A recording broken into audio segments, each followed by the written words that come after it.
The signal arrived at the Galactic Council headquarters on a Tuesday morning, though the concept of Tuesday meant nothing to most species present in the chamber. What mattered was the message itself, crackling through subspace with the unmistakable signature of desperation. The Velthian colony on mining station Epsilon 7 was under attack. Ambassador Taman sat in the outer ring of the council chamber, where junior diplomats observed but rarely spoke. He watched as the holographic display showed grainy footage from the mining station. Velthian workers, their crystalline bodies gleaming under emergency lighting, huddled in corners while armed figures moved through corridors with weapons drawn. The attackers wore the distinctive armor of the Krathos Swarm, pirate faction that had terrorized the outer systems for decades. The council representatives argued for 3 hours. The Centauran delegate insisted they needed more information before acting. The Forian representative suggested opening diplomatic channels with the Krathos, offering them payment in exchange for hostages. A military advisor from the Corvan fleet explained why their forces could not engage the Krathos directly without risking massive casualties and potentially losing their only battle group in that. Sector.T-Min listened to all of it with growing frustration. He was human, though most of the council members forgot this fact most of the time. Humans had only joined the Galactic Council 3 years ago, and their presence still made many species uncomfortable. Earth was classified as a Class 12 death world, a planet so hostile that the fact any intelligent life evolved there at all was considered a statistical anomaly. The debate continued in circles. The Velthians were a peaceful species, incapable of violence by both culture and biology. Their bodies were fragile, composed primarily of silicon-based compounds that could shatter under physical stress. They had no military, no weapons, no way to defend themselves. They had sent their distress call to the Council believing that the civilized galaxy would protect them, but the civilized galaxy was afraid. Taman knew about the Krathos. Everyone did. They were not the strongest species in the galaxy, nor the most technologically advanced. What made them dangerous was their complete disregard for the unwritten rules that governed galactic society. They took what they wanted, killed whoever resisted, and disappeared into the lawless zones before any response could be organized. 3 different military coalitions had tried to eliminate them over the past 30 years. All 3 had failed. The holographic display flickered, showing a new message from Epsilon 7. The Krathos leader, a brutal figure named Verthok, had sent his demands. He wanted payment in refined iridium, enough to fund his operations for years. He gave the council 72 hours. For every hour past the deadline, he would execute 10 hostages. The display showed a time stamp. They had already lost 6 hours to debate. Tay-Min stood up. Protocol dictated that junior diplomats did not speak during emergency sessions, but he no longer cared about protocol. His voice cut through the chamber, amplified by the acoustic design that ensured even the quietest speaker could be heard. "There is another option," he said. The chamber fell silent. Hundreds of eyes, in a bewildering variety of forms, turned toward him. The Centauran ambassador, a being that resembled a floating jellyfish surrounded by a containment field, pulsed with colors that indicated irritation. "The junior diplomat wishes to speak?" The translator rendered the Centauran's bioluminescence into flat, skeptical words. "Yes," Taman said. "Contact Earth." The chamber erupted in noise. Several delegates vocalized their objections simultaneously, creating a cacophony that the translation system struggled to process. The Forian representative, whose species communicated through subsonic vibrations, literally shook the floor with what Taman's earpiece translated as profound disagreement. The council administrator, a wizened Corvan with scales that had faded to pale gray, raised one clawed hand for silence. When the chamber quieted, he spoke carefully. "You suggest we involve the Deathworlders in a hostage situation? You wish to send predators to rescue prey. Explain your reasoning." Taman had prepared for this moment, though he had not expected it to arrive so soon or under such circumstances. He pulled up his own holographic display, showing a series of historical records he had compiled over months of research. "The Krathos understand only force," he said. "Every diplomatic attempt has failed because they do not fear the consequences of their actions. They know our military responses are slow, calculated, and risk-averse. They exploit this knowledge. He changed the display, showing tactical analysis of previous anti-piracy operations. Our standard approach requires weeks of planning, fleet coordination, and political approval across multiple systems. The Kratos are gone before we finish drafting operation parameters. And you believe humans would act differently? The Centauran ambassador's colors shifted to something that might have been curiosity or might have been contempt. Humans evolved on a planet that tried to kill them every single day, Taman said. They developed persistence hunting, ambush tactics, and coordinated group attacks to bring down prey larger and stronger than themselves. They learned to make decisions quickly because hesitation meant death. Their military doctrine prioritizes speed and adaptability over overwhelming force. He paused, meeting the eyes of as many delegates as possible. More importantly, they understand violence in a way we do not. They know when to use it, how to use it, and when to stop. The Corvin administrator's tail swished behind him. A gesture Taman had learned indicated deep thought. The Deathworlders have been members of this council for only 3 years. We do not know if we can trust them with such a sensitive operation. We know we cannot trust the Kratos to keep their word, Taman countered. We know our own forces cannot respond in time. We know that 66 hours from now, Velthian civilians will begin dying if we do nothing. He closed his display. I have studied human history extensively. Yes, they are capable of extreme violence. But they are also capable of extreme restraint. They have rules for warfare, codes of conduct, systems of justice. They will not massacre the Kratos. They will neutralize the threat and extract the hostages. You seem very certain of this, the Centauran said. I am certain that doing nothing guarantees the hostages will die, Taman replied. I am proposing we give them a chance to live. The vote took another hour. It passed by a narrow margin, with nearly 40% of the council abstaining rather than accepting responsibility for the decision. Taman watched as the communications officer composed the message to Earth's Unified Defense Command. It was brief and formal, containing the coordinates of a summary of the situation, a simple request for assistance. The message was transmitted through the quantum relay network, traveling instantaneously across hundreds of light years. On Earth, in a military complex built into the mountains of what was once called Korea, Commander Jiwon received the transmission 6 minutes later. She read it twice, then called her team.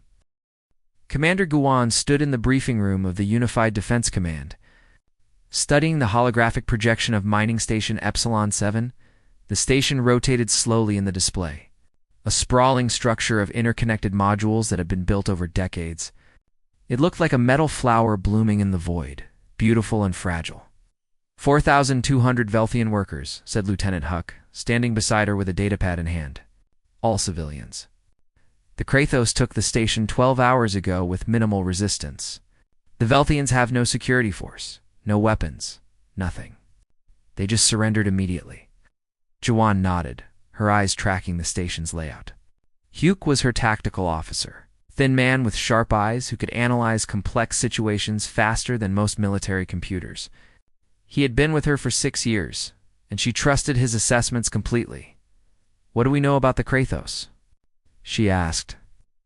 Pirates, slavers, General Scum Hugh replied, pulling up a new display showing enemy ships. They have one capital ship, a modified freight hauler with military-grade weapons bolted onto it. 15 smaller assault craft, total force estimated at 300 combatants, maybe more. They're not organized military, but they're experienced fighters. They've hit 17 colonies in the past 5 years. The door to the briefing room opened, and 3 more people entered. Specialist Nari walked in first, a stocky woman with burn scars on her left arm and a smile that made nervous people more nervous. She was the best demolitions expert Jiwon had ever worked with. Someone who could make a bomb from spare parts or disarm one while under fire. Behind her came Medic Daeyoon, a quiet man who carried himself with the calm certainty of someone who had seen too much death to be shocked by it anymore. And finally, Pilot Salman, who moved with the loose-limbed confidence of someone completely at ease with her body. Salman could fly anything with engines, and had once landed a damaged shuttle with 3 maneuverability thrusters offline. "Tell me you have a plan," Nari said, dropping into a chair and propping her boots on the table. "Working on it," Jiwan replied. "Hugh, show them the tactical situation." Hugh expanded the hologram, highlighting different sections of the station in color-coded overlays. "The hostages are being held in 3 main locations. The primary detention area is here, in the worker habitation modules. About 3,000 people. The secondary group is in the refinery section, another 1,000. The rest are scattered in smaller groups throughout the station, probably being used as human shields near critical systems." Oh. "What about the Kratos positions?" Salman asked, studying the display with professional interest. "They've set up their command center in the station's operations hub," Duke said, pointing to a module near the center of the structure. "They have guards posted at all major access points, and they're using the station's own sensor network to monitor movement. They also have their assault craft on patrol around the perimeter." Giwan walked around the hologram, examining it from different angles. "Time to target? We can be there in 18 hours if we push the Iron Phoenix hard," Salman said. 16, if we skip some safety protocols, but I don't recommend that unless absolutely necessary. 18 hours is acceptable, Giwan said. She looked at each member of her team. "The Galactic Council gave us this mission because they're too afraid to do it themselves. They think we're dangerous. Let's show them they're right, but not in the way they expect." She pulled up a new display showing communication frequencies. "First, I'm going to talk to their leader, this Verthok. I'm going to give him a chance to surrender." Nari laughed.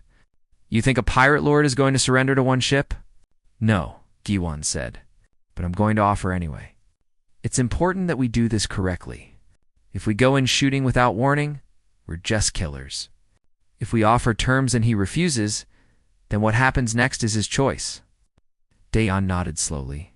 "Rules of engagement matter.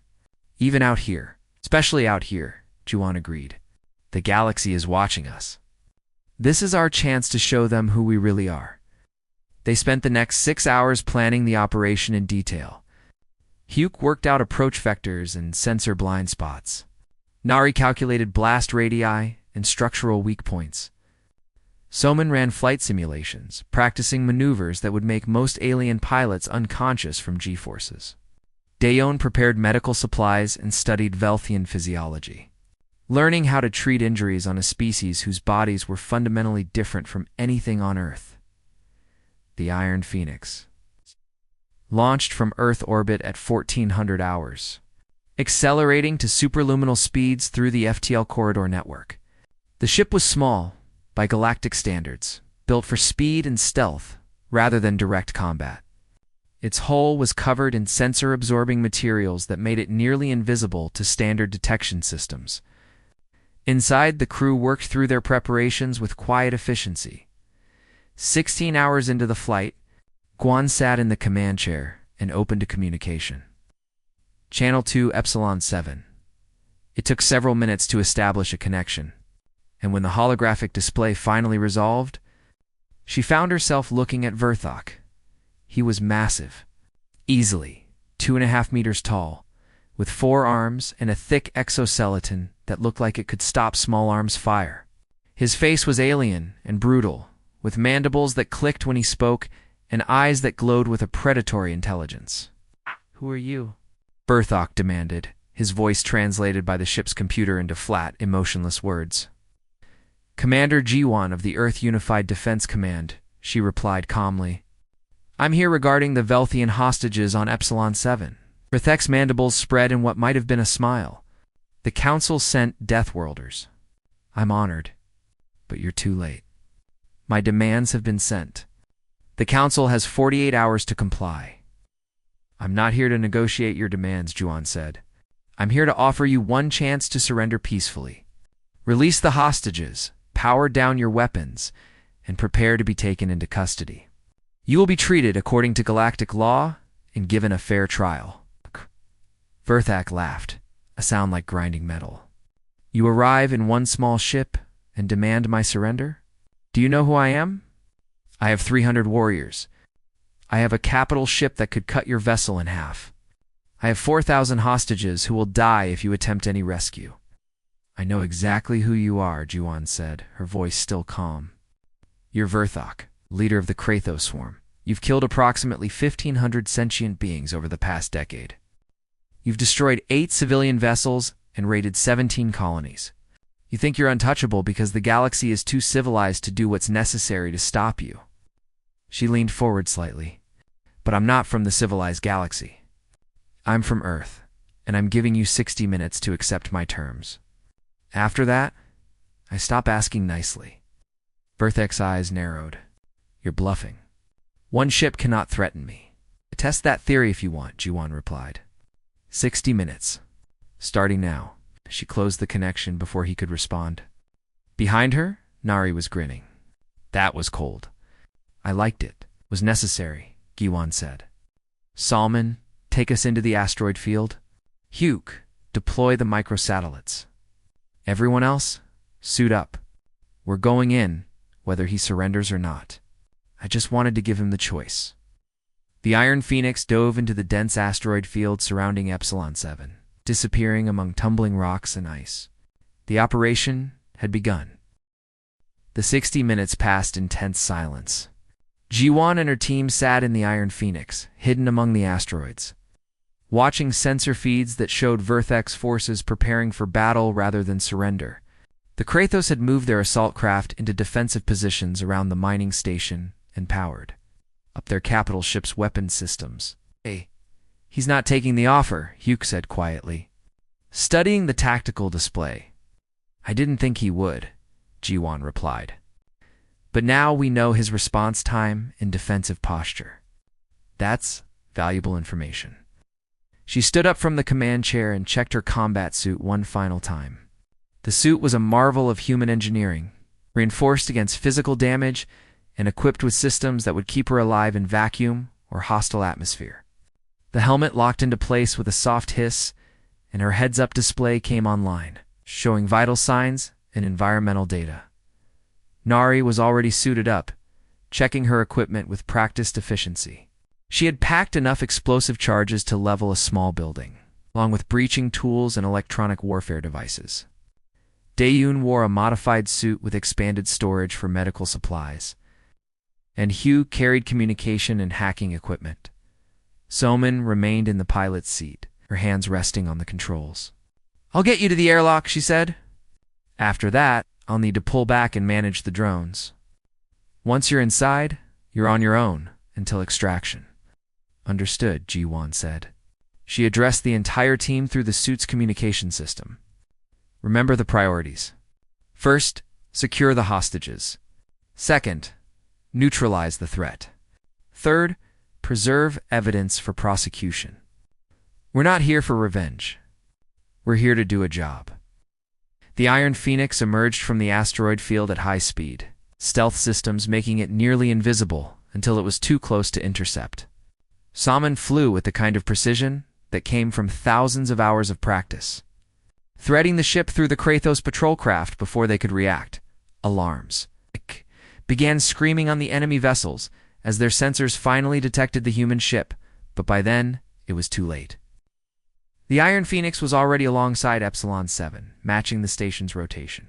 A section of hull that looked damaged from previous mining accidents suddenly split open, revealing an airlock that Huck had hacked into remotely. Go, go, go, Salman said, and the assault team launched from the ship in zero gravity. They crossed the gap in seconds, magnetic boots locking onto the station's hull as they pulled themselves through the airlock. Hugh sealed it behind them and immediately began working on the station's internal systems. His fingers moved across a portable terminal, bypassing security protocols and accessing the environmental controls. I'm in, he said, downloading the full layout now. Hostage locations confirmed. I'm also planting a virus in their communication network, but it needs time to propagate. Guwan checked her weapon, a compact rifle designed for close-quarters combat. How much time? 20 minutes for full effect, but I can trigger it manually whenever you need. Save it for when we need the chaos, Jiwan said.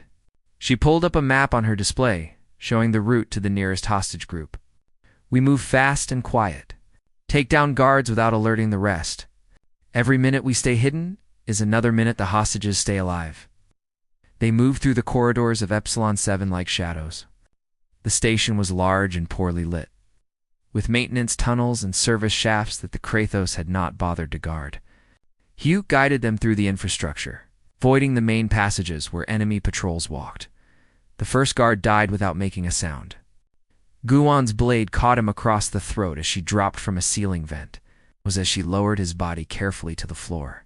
The second and third guards went down the same way, efficient and silent. Nari disabled security cameras as they passed, leaving blind spots in the Kratos. Surveillance network. They reached the first hostage group after 15 minutes of careful movement. 200 Velthian workers were huddled in a storage bay, guarded by 4 armed Kratos. The guards stood at the entrance, their attention focused outward, watching for threats from the main corridor. Guan signaled her team into position.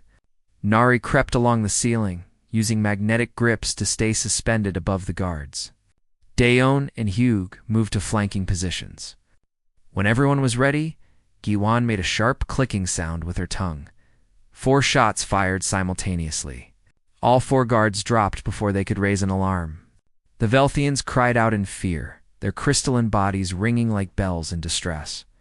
Juan removed her helmet so they could see her face. "I'm Commander Juan from Earth," she said clearly, hoping the translation systems were working. "We're here to rescue you. Stay quiet, stay together, and follow our instructions exactly. We will get you out alive." A Velthian who seemed to be some kind of leader stepped forward, their body faceted like cut glass and shimmering with internal light. "Are you truly from the Death World?" they asked, their voice musical and fragile. "Yes," Juan said. "And right now, that's exactly what you need." "Can you walk?" "We can move," the Velthian confirmed. Hugh was already working on the door controls, reprogramming them to lock from the inside. "This will hold for a while," he said. "But we can't evacuate everyone until we secure the station. There's nowhere safe to take them." Guwan nodded. "Seal them in. Make sure they have life support and communication. Then we move to the next group." They repeated the process 3 more times over the next hour, freeing hostage groups and sealing them in secure locations. Each operation went smoothly until the 5th group.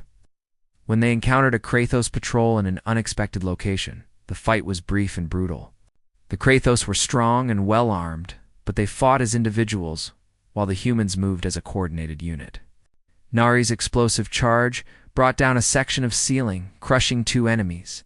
Daeon's precise shots dropped another 3. Guwan closed with the patrol leader, using her smaller size and greater agility to get inside his reach and strike at vulnerable joints in his armor. But the fight made noise, and noise brought more enemies.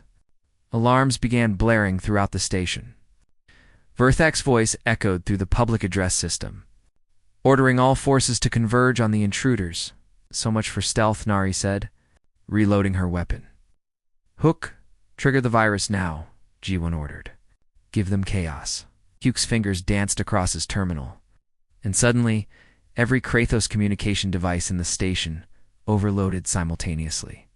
The virus spread through their network like wildfire, burning out hardware and creating feedback loops that made coordination impossible. Enemy forces began shooting at shadows, confused and unable to communicate with each other, but the chaos worked both ways. On the Iron Phoenix, Salman saw the Kratos capital ship beginning to power up its weapons. The massive vessel was turning its guns toward the station itself. "Commander, we have a problem." Summon's voice came through crystal clear on the team's communications. "Verthak is going to blow the station. He'd rather kill everyone than let you win." Jawan made a decision in half a second. "Deploy the drones. All of them. And get ready for Phase 2. "Confirmed," Salman said, and her voice carried the edge of anticipation. "Deploying hunter-killers now. This is going to be fun." From hidden compartments throughout the asteroid field, dozens of small drones emerged. They were human-designed and human-built, incorporating technology that most galactic species considered recklessly dangerous. Each drone carried a single railgen, capable of accelerating projectiles to a significant fraction of light speed. The drones swarmed the Kratos, capital ship like angry insects, too numerous and too fast for the ship's defenses to track. Their railguns opened fire, punching through armor with kinetic energy alone. The capital ship's point defense systems blazed uselessly. It's unable to target something so small and agile. Rathak aboard his flagship watched in growing horror as his ship was torn apart piece by piece. He had fought many battles, won many victories, but he had never faced an enemy like this. The humans fought with a cold precision that was more terrifying than any berserker rage. On the station, Guin received the confirmation from Saman. The capital ship was disabled, its weapons offline. She allowed herself a small smile. All teams continue hostage extraction. We're almost done here. The Galactic Council chamber had never been so crowded. Representatives from over 300 species packed the observation galleries, while another 10,000 watched through holographic feeds from their home systems. Everyone wanted to see the Deathworlders explain themselves. Tay-Min sat in his usual position in the outer ring, but today he felt the weight of every eye in the chamber.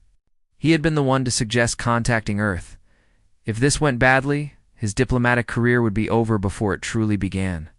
If it went well, he might become either a hero or a cautionary tale, depending on which species was telling the story. The council administrator, the old Korvan with faded scales, called the session to order. His voice carried clearly through the chamber. We gathered today to review the rescue operation at Mining Station Epsilon 7. All hostages have been recovered safely. The Kratos swarm leadership is in custody. By any objective measure, the mission was a complete success. He paused, and the silence that followed was heavy with unspoken concerns. However, questions have been raised about the methods employed by the human strike team. We have invited Commander Giwan and her team to address this council and provide testimony regarding their actions. The main doors opened, and Giwan walked into the chamber. Behind her came Hyuk, Nari, Dayun, and Soman. They wore formal uniforms rather than combat gear. But there was something about the way they moved that made everyone in the chamber remember what they were. Predators, hunters, Deathworlders, G1, stopped at the speaker's platform and looked up at the assembled council members. She did not bow or show deference. She simply stood at attention as a soldier reporting to command. Commander Juan, the Corvan administrator, said, "Please describe your operation for the council." Juan activated her personal display, showing tactical overlays and mission logs. She spoke clearly and without emotion, describing every phase of the operation from initial approach to final extraction. She showed footage from their helmet cameras, including the moments when they killed Kratos guards. The footage was difficult to watch, not because it was especially graphic by human standards, but because it showed a level of violence that most galactic species found deeply disturbing. The humans moved through the station with lethal efficiency, taking lives as easily as others might open doors. When the footage ended, the chamber remained silent for several seconds. Then the Centauran ambassador spoke, their bioluminescent form pulsing with colors that indicated deep unease. "You killed 47 Kratos during this operation. Was such violence necessary?" "Yes," Juan said simply. "They were armed, hostile, and positioned to harm hostages. Each engagement was evaluated and executed according to rules of engagement. We use minimum necessary force to neutralize the threat." Minimum necessary force? The Centauran's colors shifted to something approaching anger. "You deployed weapons that most civilized species have banned. You attacked with a level of coordination and lethality that suggests extensive practice. You moved through that station like it was nothing more than a training exercise." "It wasn't a training exercise," Giwan said. "Training exercises don't have real hostages. But yes, we train extensively.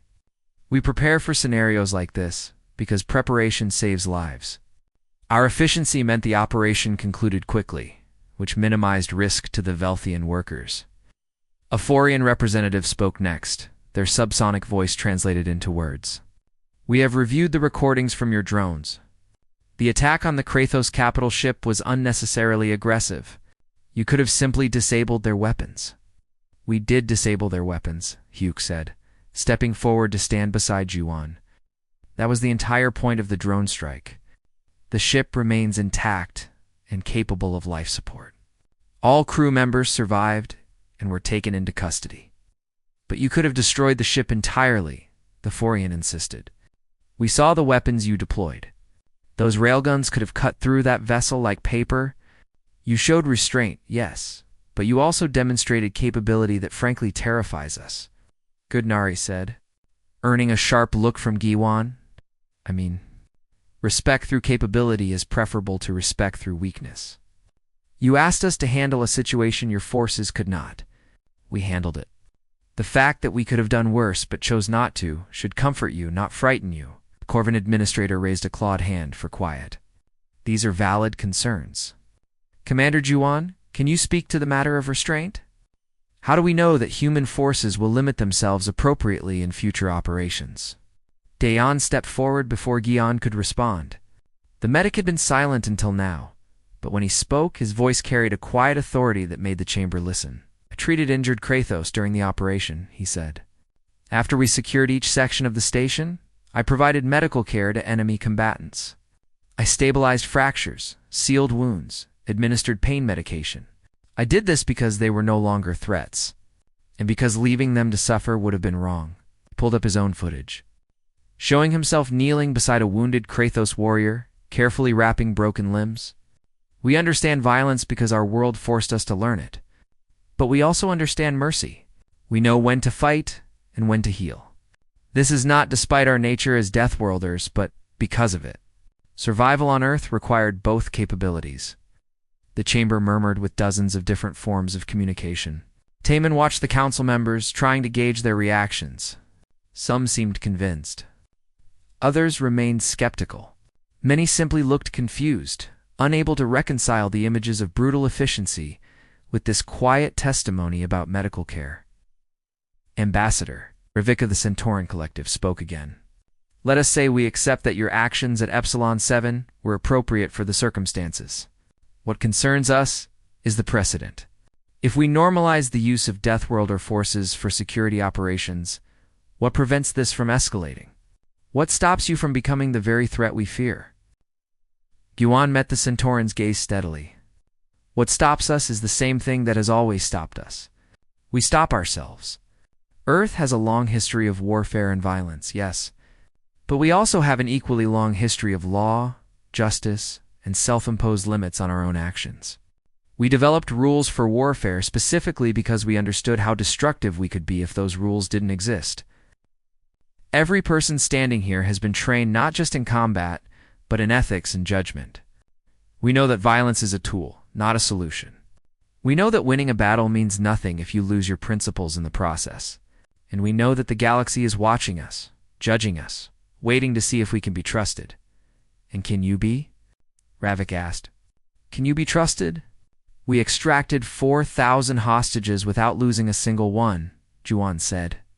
We captured rather than killed when possible. We disabled rather than destroyed. We handed over prisoners to galactic authorities rather than executing them ourselves. Judge us by our actions, not your fears. The council voted 3 hours later. The motion to commend the human rescue operation passed by a comfortable margin.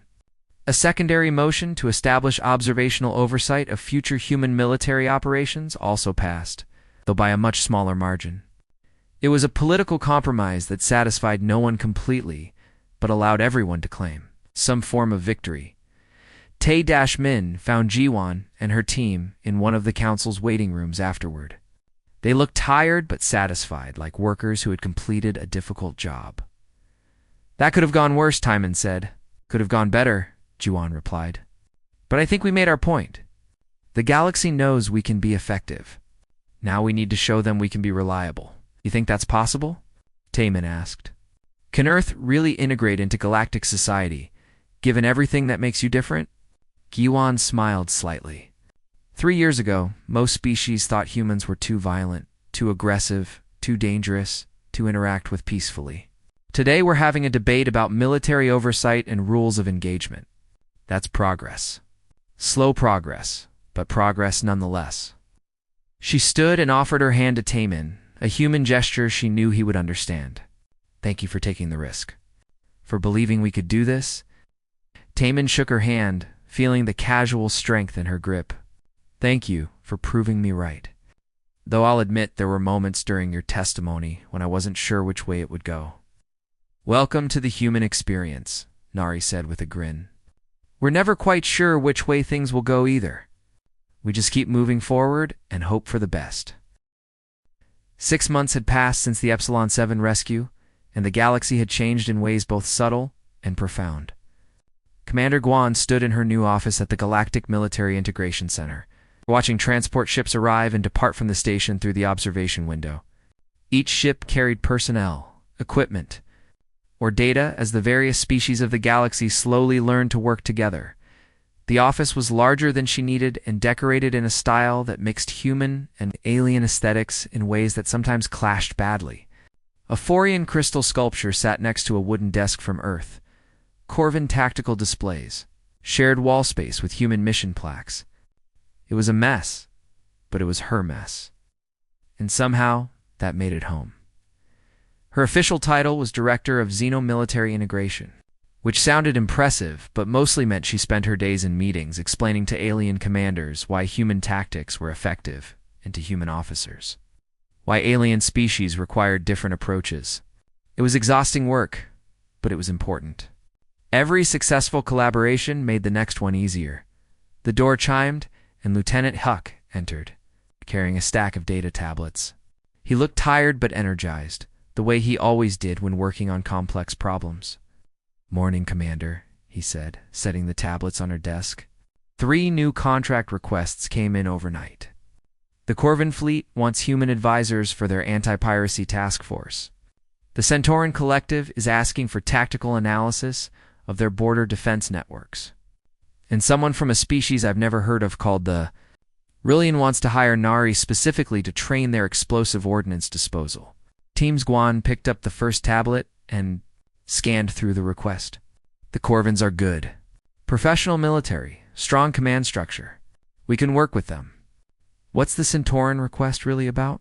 They're worried about border incursions from the lawless zones, Huck said. They won't admit it directly, but I think they're concerned that more groups like the Krathos might test their defenses. They want to know how we'd approach the problem. Tell them we'll send a team for initial assessment, Giwan said. But make it clear we're advisors, not mercenaries. We analyze, recommend, and train.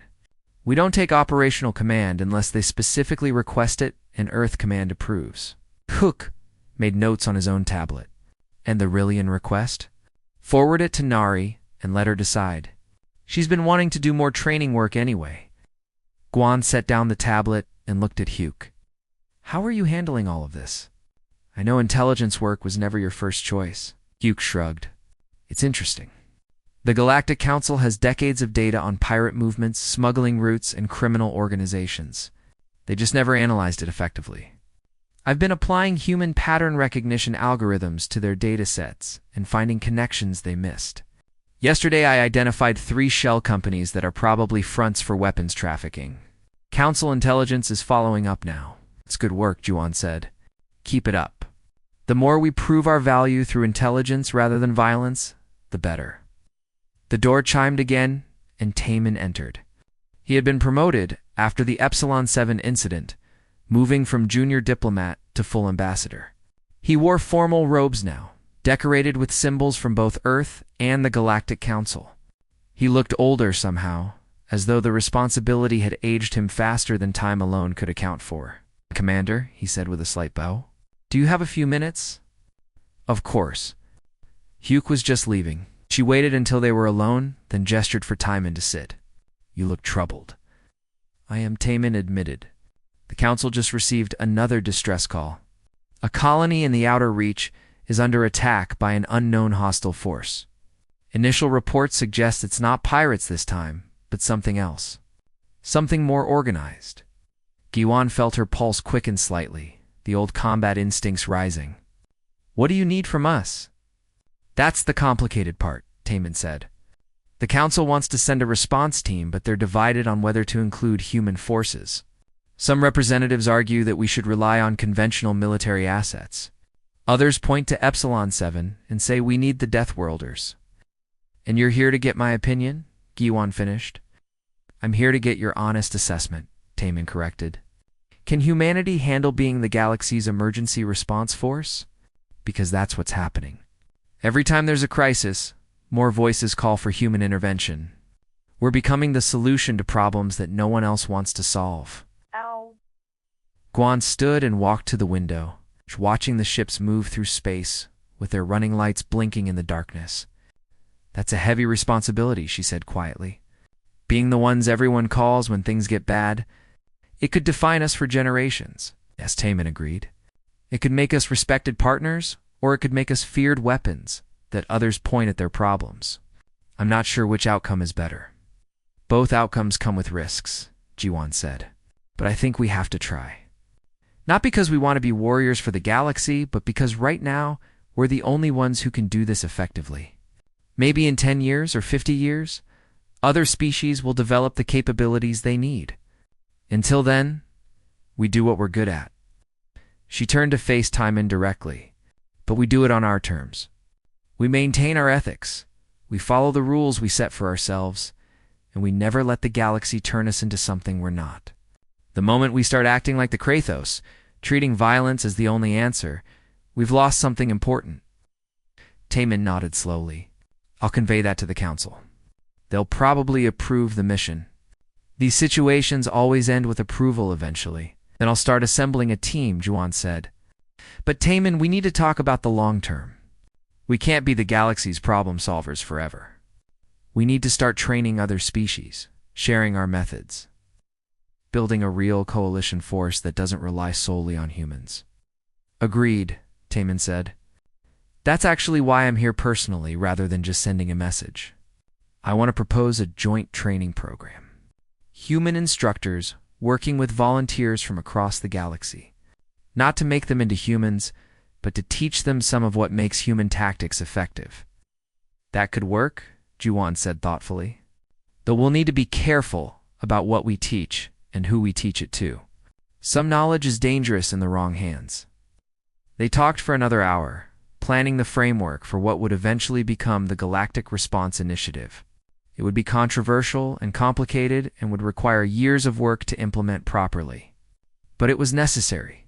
The galaxy was changing, and humanity had to help guide that change rather than simply react to it after Taemin left. Juwan pulled up her communication terminal and sent messages to Nari, Daeun, and Somin. They were scattered across different stations now, each pursuing their own work, but she knew they would come together again when needed. That was what teams did. That evening, Juwan visited Daeun at the medical center he had established on the integration station. He was teaching a class on trauma surgery to a mixed group of alien medical personnel. Giwan watched from the observation gallery as he demonstrated techniques using holographic patients, his hands steady and sure. He's good at this, a voice said beside her. She turned to find Salman standing there, wearing a pilot's jumpsuit stained with grease. Teaching, I mean. He's patient with them, even when they struggle with concepts that seem obvious to us. We all learn at different rates, Jiwan said, and these doctors are working with completely different baseline knowledge. They're having to unlearn assumptions about medicine that have worked for their species for thousands of years. Salman nodded. Same with the pilots I work with.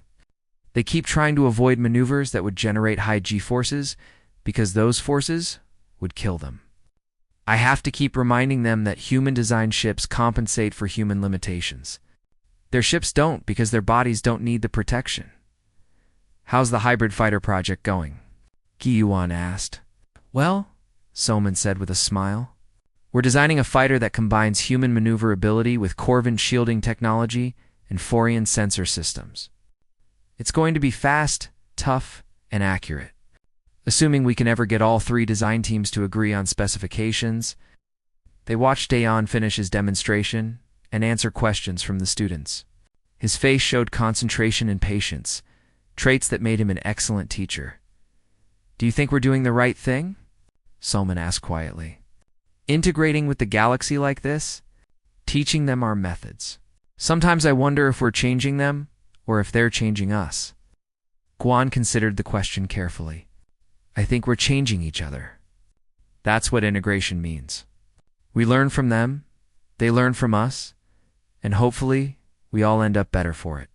And if we don't, Salman pressed. If this goes wrong, then we adapt and try something different, Juan said. That's what humans do best, isn't it? We survive and adapt and keep moving forward. A new alert came through on Jiwan's personal communicator. The council had approved the response mission to the Outer Reach colony. They wanted a human team deployed within 24 hours. She read the details quickly, then looked at Soman. Get the Iron Phoenix ready for another flight, she said. We have work to do. Soman's expression shifted from contemplative to focused in an instant.